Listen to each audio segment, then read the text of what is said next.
1918-20 жылдары жүргөн граждандык согушта өзүнүн активдүүлүгүн көргөзгөн. Кыргызстанда жалпы эле Түркстан мамлекеттеринде совет бийлигинин орношунда кылган эмгеги чоң. Кыргыздан чыган инсандардын бири Кызыл гвардиячыл. Кыргыз милициясынын 1-атчандар дивизионунун командири Арстаналы Осмонбеков. Арстаналы Осмонбеков 1884 жылы Наманган уездинин 40 ул болуштугу Тегене кыштагында Болуштун үй-бүлөсүндө туулган. Бул азыркы Жалал Абад облусуна караштуу Аксы районунун Тегене айылы. Атасы Орузбек дагы ошол кездеги эл башкарган инсандардын бири болгон. 40 жылга жакын болуш болуп иштегендиги тууралуу тарых барактарында жазылып калган.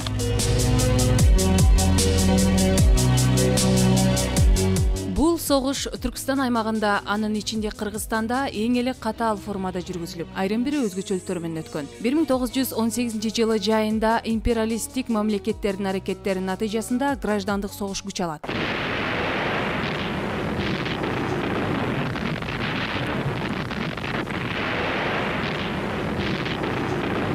Кыргыздар арасынан алгачкылардан болуп чыккан орус тилдүү инсандардын арасына кошууга болот.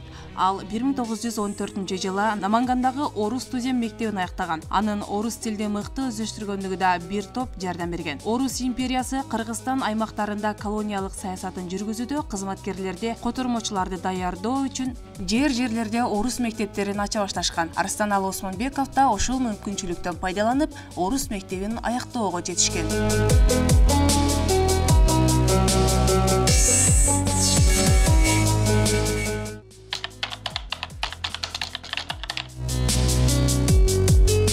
1916-17 жылдары Белоруссияда кызмат өтөгөн.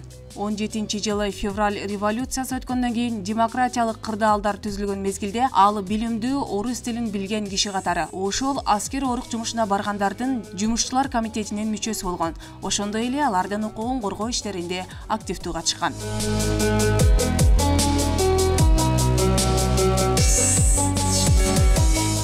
Басмачылык Орто Азияда 1917 жылы ноябрдын аяк ченинен башталат. Бул кыймыл улуттук боштондукту көздөгөн максатта жүргүзүлгөн деген да пикирлер бар.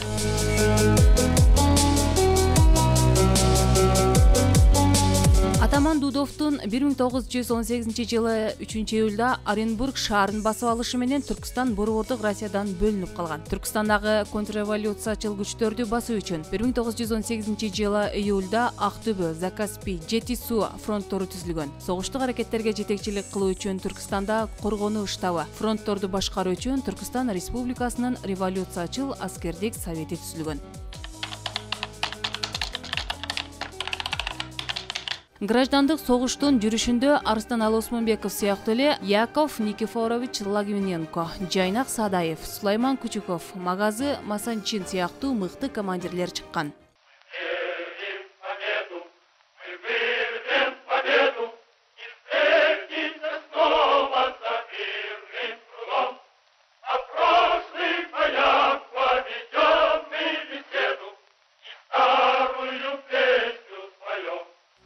Совет бийлиги 1918 жылдары орногон соң Арстаналы Осмонбеков кайрадан туулуп өскөн жерине кайтып келет. Ошол мезгилден тарта 40 ул болуштугунда Ревкомдун төрагасы болуп эмгектене баштайт.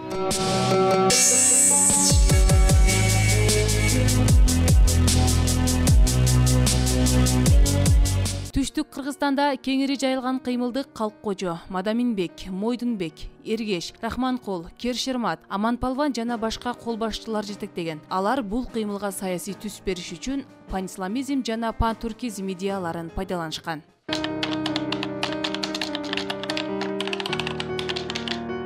1920 жылдын май айы Михаил Васильевич Фрунзенин буйругу менен 1-кыргыз атчандар дивизиону түзүлөт. Ал ошол дивизиондун командири катары дайындалып, иш жүргүзө баштаган.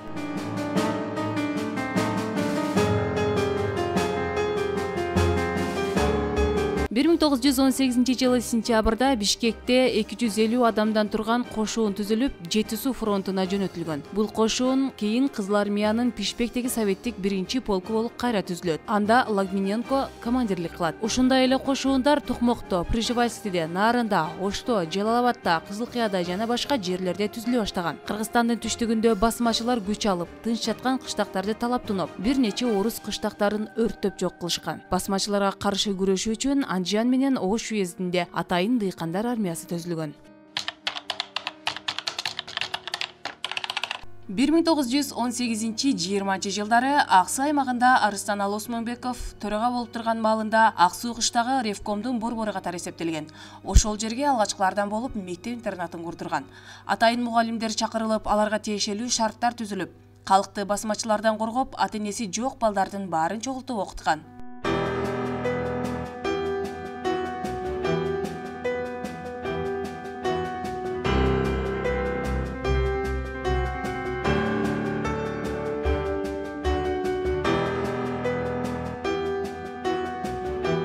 Арыстаналы Осмонбеков 1945 жылы азыркы Аксы районунун Авлатум кыштагында дүйнөдөн кайткан. Анын 2 уулу, 2 кызы болгон.